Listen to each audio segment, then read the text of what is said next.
I have the pleasure to present to you Dr. Martin Luther King, Jr.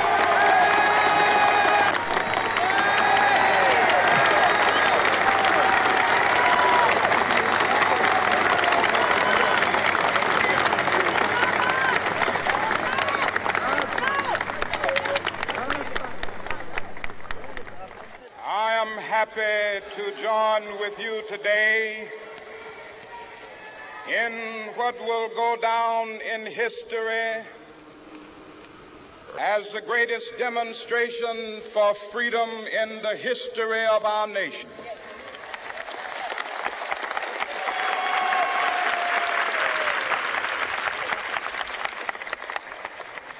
Five score years ago, a great American in whose symbolic shadow we stand today signed the Emancipation Proclamation. This momentous decree came as a great beacon light of hope to millions of Negro slaves who had been seared in the flames of withering injustice.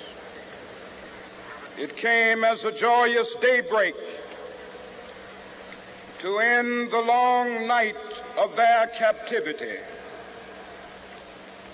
But 100 years later, the Negro still is not free. 100 years later, the life of the Negro is still sadly crippled by the manacles of segregation and the chains of discrimination. 100 years later, the Negro lives on a lonely island of poverty in the midst of a vast ocean of material prosperity. This nation will rise up and live out the true meaning of its creed. We hold these truths to be self-evident, that all men are created equal.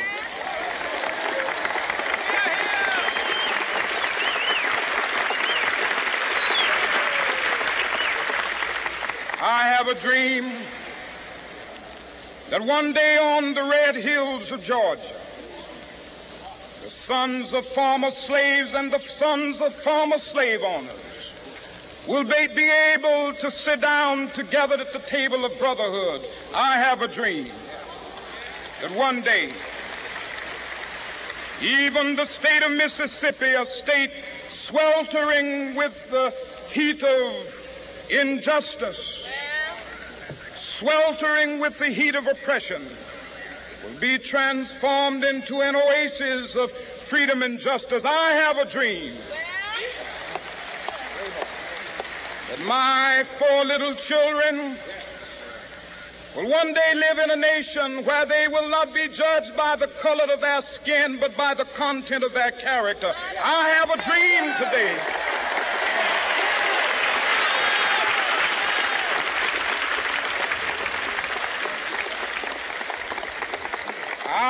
a dream that one day down in Alabama, with its vicious racists, with its governor having his lips dripping with the words of interposition and nullification, one day right there in Alabama, little black boys and black girls will be able to join hands with little white boys and white girls as sisters and brothers. I have a dream today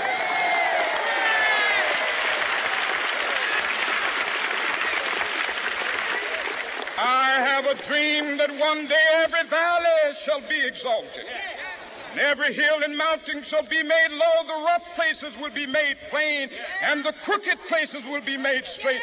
And the glory of the Lord shall be revealed, and all flesh shall see it together. This is our hope. This is a faith that I go back to the South with. With this faith, we will be able to hew out of the mountain of despair a stone of hope.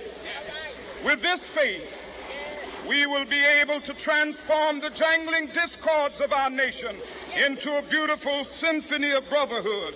With this faith, We will be able to work together, to pray together, to struggle together, to go to jail together, to stand up for freedom together, knowing that we will be free one day.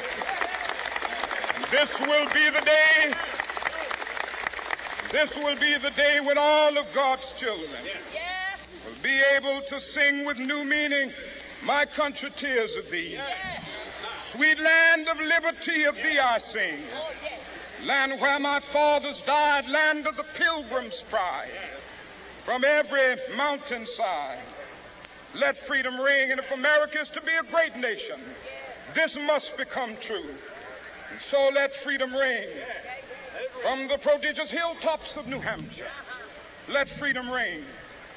From the mighty mountains of New York, let freedom ring. From the heightening Alleghenies of Pennsylvania, let freedom ring. From the snow-capped Rockies of Colorado, let freedom ring. From the curvaceous slopes of California. Not only that, let freedom ring from Stone Mountain of Georgia. Let freedom ring from Lookout Mountain of Tennessee. Let freedom ring from every hill and molehill of Mississippi, from every mountainside. Let freedom ring, and when this happens, when we allow freedom ring, when we let it ring from every village and every hamlet, from every state and every city, we will be able to speed up that day when all of God's children, black men and white men, Jews and Gentiles, Protestants and Catholics, will be able to join hands and sing in the words of the old Negro spiritual. Free at last, free at last. Thank God Almighty, we are free at last.